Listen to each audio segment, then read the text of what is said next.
I think it's so important for us to be able to connect with our ancestors and sisters and brothers and the influences and the people that got us to this point where we can live this way, right? And we can make the decisions to make an empire and have full autonomous agency over us, right? That's why I love tattooing and why I love connecting with people, to give them this kind of almost a, not necessarily a guidebook, but just something to help them along in their journey. And the closest place you can keep anything is on you, right? So I love it. I love it so much. And that's a word.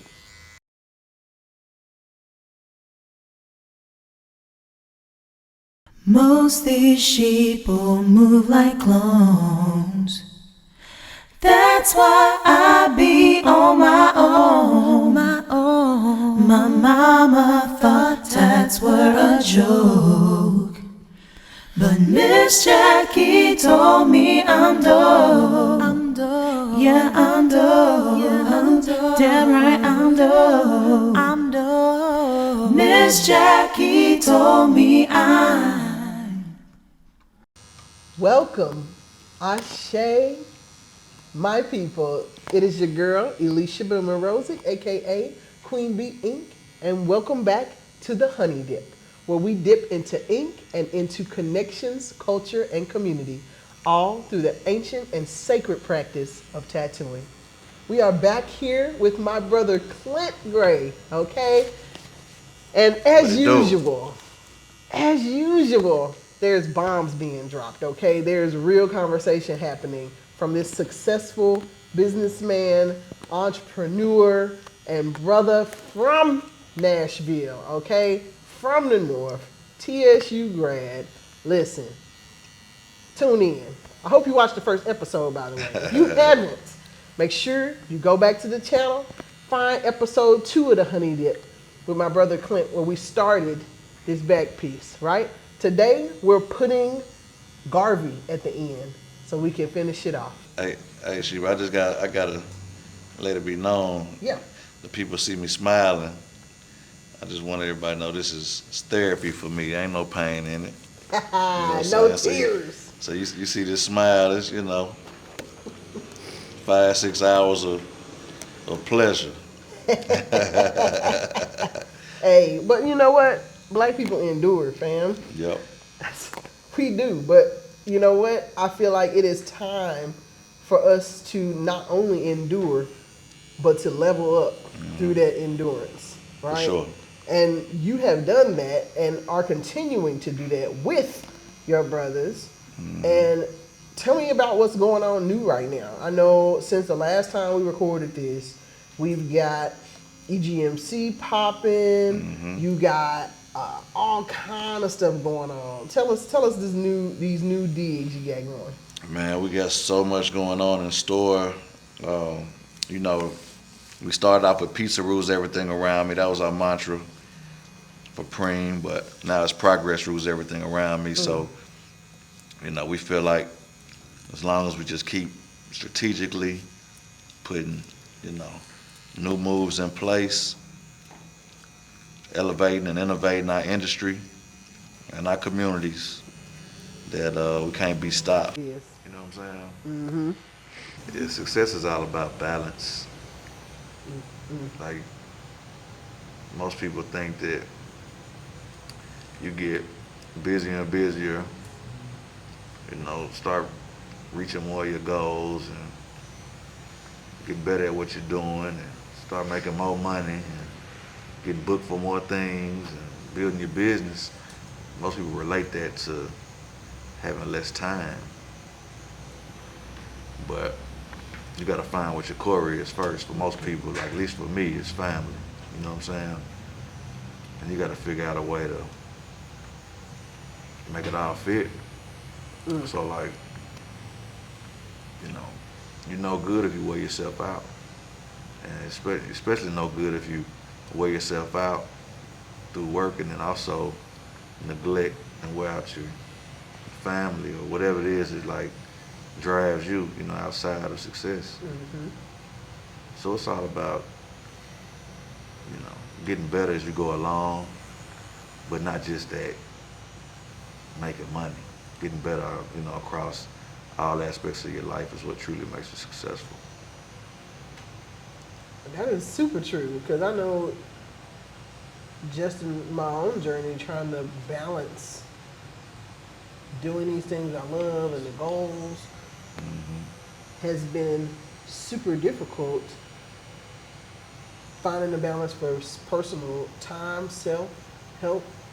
You trying to run this, you trying to do this, you got to sit down and preoccupied with your hands busy all the time, right? So you can't do other things, and it was getting very exhausting for me. And so switching to appointment only and saying no was a huge part of me being able to start working out the balance so that I'm happy and successful, right? Because a lot of people get successful, they're not happy, right? Because they've neglected all the things you were just talking about. They've neglected what's important to them and their own selves, and it's not something that's going to last long term. That happiness cannot stand. Yeah. Yeah, and then also the other thing too is like, the objective I feel like in life is to, when you get blessed and you get different opportunities, I think it's important to, pass along those blessings and extend your hand and help somebody else at the same time. I think that's also a part of balance. It's like a lot of people get caught up in self and forget about looking out for others. But it's like when you can build success, but also build a bridge to somebody else's success at the same time, that's a huge part of balance too. Because what happens is, the universe goes round and round. So I believe in karma. It's very real. But you find the time to not just focus on doing for yourself and helping somebody else, then ultimately that blessing comes right back around to you. That's it. And then even more so than that, it just feels good. You know what I'm saying? So for me, like, and my partners, we built this business, and a huge part of the sacrifice has been not just being on the come up, but also being responsible for the well-being and financial, abilities of others that'll come up underneath us, and making sure that, they have the proper tools and knowledge for them to grow as well. And then, the next phase for us is, mentorship, creating a solution that where we can, affect the growth of other young entrepreneurs at a huge level, not just one or two people that we're mentoring, but how do we Large scale. how do we do it large scale and Intentional. be intentional about it. And we understand, like, people are looking at what we're doing, even though we're not paying attention and, hopefully being motivated by it. But the next phase for us to, to keep on building and being happy while doing it is, bringing some of these young entrepreneurs and business owners underneath our wing and getting them on the same level. Because it's cool to be doing your thing, but it can get lonely when it's only you. Yeah. You know what I'm saying? Yeah. Yeah. And you don't want, well, you want to continue to see that, because we all grow up with people that we know could have been successful and didn't have these different things, right? That, or the drive, or even just the people to look up to that did it that way, right? And so part of being successful, like you said, is to pass that down to others, to be able to continue that trend, because we can all win in all of this stuff. It doesn't have to have this attitude of scarcity and success. Like, it's plenty out there. Yeah. And so many people want to kind of hoard it, but it's counterintuitive, right? Like I feel like the more success you have, the more you should want to share and and give back because it will just continue that same process, right? And of course, there's always going to be them people that want to just come after you've made the money or whatever, but I feel like it still shouldn't stop you from being out there in the streets really doing your part. Hmm. But that kind of leads me into something because one thing that I've noticed and myself have had struggles with is when teams of people, black people, we come together, we have great ideas, we make stuff happen, and then something internal happens and cracks, and this thing falls apart, right? Hmm.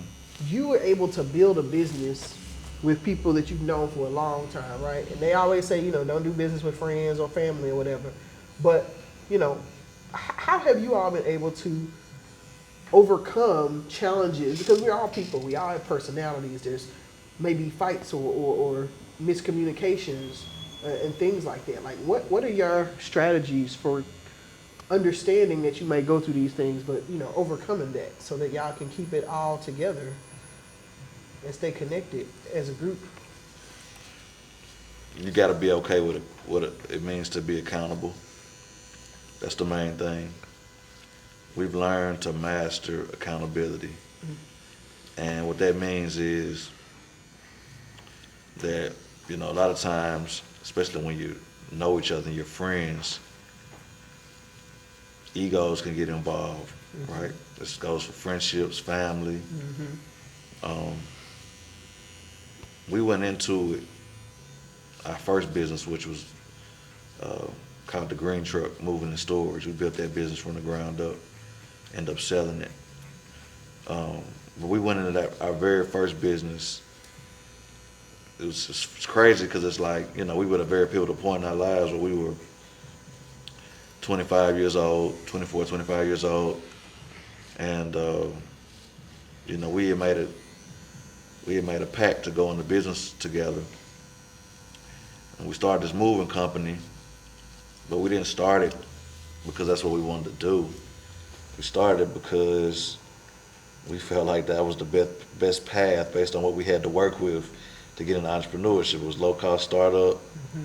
We were all big dudes.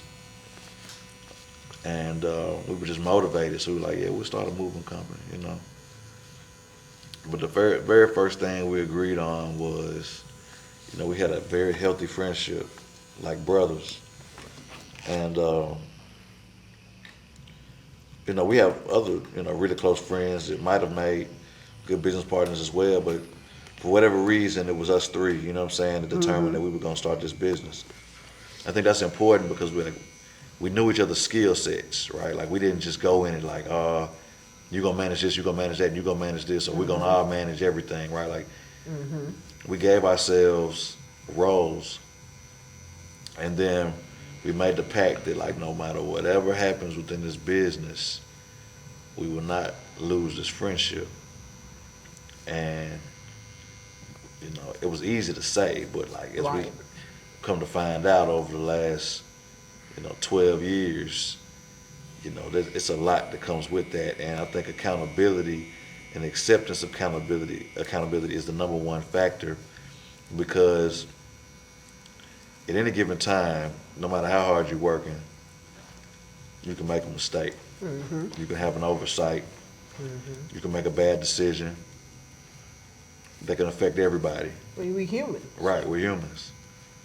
Or, you might just be off your game. Yeah. You know what I'm saying? Yes, that is we started young. We've had a lot of fun. You might just stayed out too late the night before, or had some other things taking your focus away. But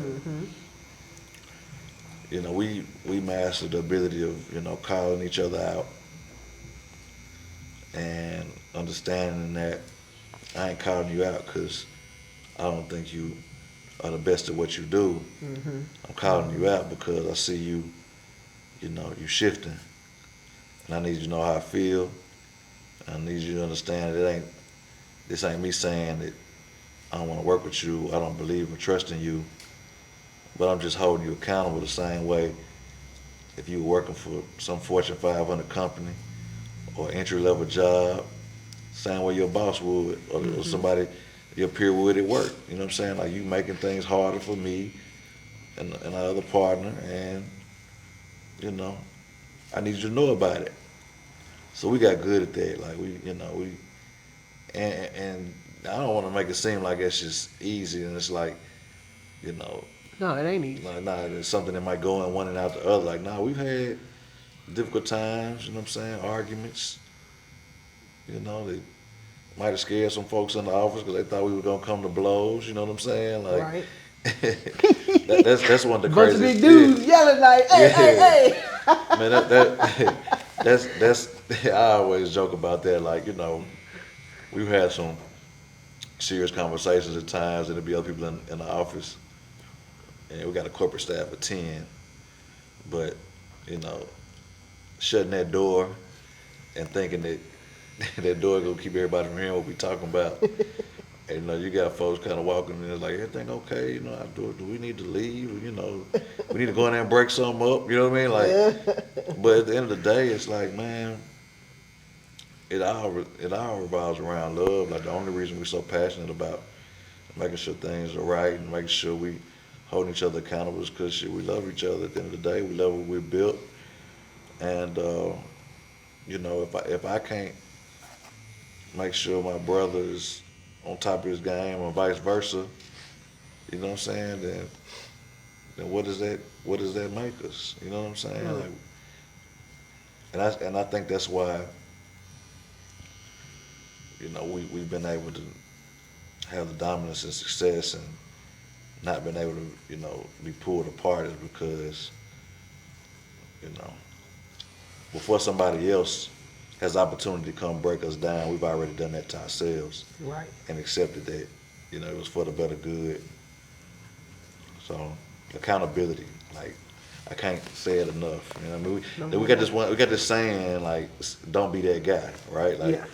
so it's like, don't be the guy that's screwing up. Don't be the guy that's letting us down, that doesn't finish his task. Like, don't be that guy. Like, if you can focus on not letting your brother down, what's crazy is I could be running late to a meeting that had nothing to do with my business partners, and I would be at more peace of mind running late to that meeting than I would if it was my business partners. You know what I'm saying? Like Yeah. I'm checking in faster. I'm letting them know why I'm running late faster. And it's the same for them too. Like because it's like it's a constant. It's a constant just feeling of not wanting to let the people that mean the most to you down. Well, see, I love that because not only does it take everybody to communicate clearly up front, be on the same page with each other, right? But it also takes personal conviction and the ability to look at yourself and be able to critique what you're doing.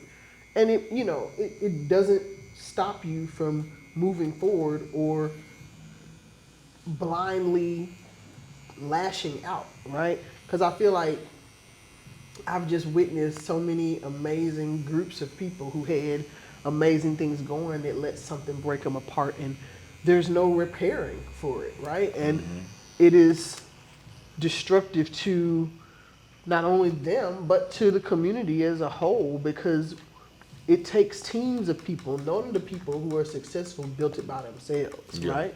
Even if they are the richest or whatever it is, right? They had to have people helping them to get to that point.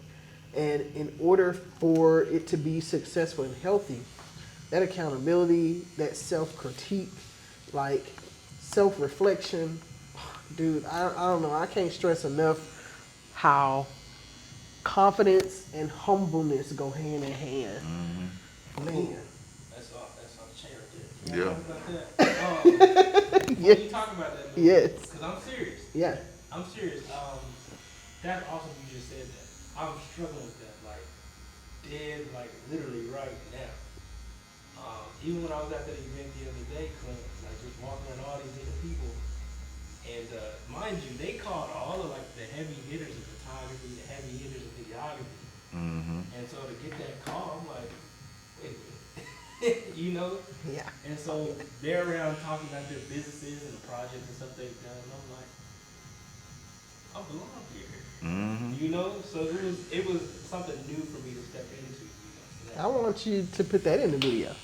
Because I still struggle with that, right? I feel like people are like, oh, Alicia, blah, blah, blah, yada, yada. And I'm like, yeah, thank you, but, you know? Because it's weird, right? And it feels weird and different when you are, you know, you're just trying to do what you love and you're just trying to do the best that you can. And so when it's just weird to be called out as being exceptional in that way, and then understanding that you can be exceptional and take your accolades, you know, get your flowers, get your props, and do the work and still be humble about it. Like, you'll never find me bragging about what I am doing in that way, right? It's unnecessary. You know what I'm doing. Yeah. Just Google me. Yeah. So since the last time we saw you, we've had a couple more sessions. When we first was Can't in stop, here, won't stop. look. But we had Malcolm, you know, when we first did it. But we got two others, and a third we added today. Yeah. We got Nipsey, we got the man Huey P. Newton, and we got the great Marcus Garvey. Tell me about each of them, why you chose them to represent Black martyrdom on this Mount Rushmore. Yeah. Well, a lot of people that you know, weren't Nipsey Hussle fans really wouldn't understand why I would put Nipsey Hussle on my back, you know, next to some of the other great, you know, black men that have walked this earth, black leaders that have walked this earth. But I think even now more so than ever, it's easy to understand that, you know, yeah, Nipsey, you know, living in Los Angeles, California was, you know, affiliated with gang culture, but, you know, the things that I pulled from his message and his music was, you know, the importance of ownership and what that means for your family as well as your communities, you know. He was one of the most intelligent, you know, rappers to ever walk the face of this earth. And, you know, he was just always giving game, whether that was on an interview and his music. One interview, he talked about how, you know, on his way up, he made sure that, you know, he put everyone around him, you know, in position to win through the knowledge that he had as well as the opportunities that he could provide, so that nobody ever around him could ever say that, you know, that he left them out. Whatever, yeah. And he didn't care whether or not, you know, they surpassed him in success, or, you know, some of them may not have done anything, but they could never say he didn't give them the game. And I respect that. You know what I'm saying? I respect the fact that, you know, he wanted to be a bridge to his peers. If you listen to the music now and look at some of the tragedies that have happened, and, you know, unfortunately, he was one of the casualties of, you know, in the last several years of, you know, rappers to be killed. But if you go back and listen to his music, and how he influenced those to, man, get in tune with, what real value is and what it means to own something and provide for others in your community. Like, I mean, you can't avoid that. Like, he wasn't out here encouraging folks to sip lean and, Right. you know. That, It's just he was a smart guy. He was a smart rapper, yeah. and surrounded by, a lot of things that people would write him off for. But the one thing he did was care for his people, and I love that about him. And on top of that, man, he was just a dope ass rapper too. You know what I'm saying? Like, I mean, as much as rap has influenced the daily lives of black people and the words that they say and the agendas that are being pushed, etc., rapping is a very important part of this culture, yeah, black culture. It's, you know, I'm going to compare it to preachers in the pulpit, okay?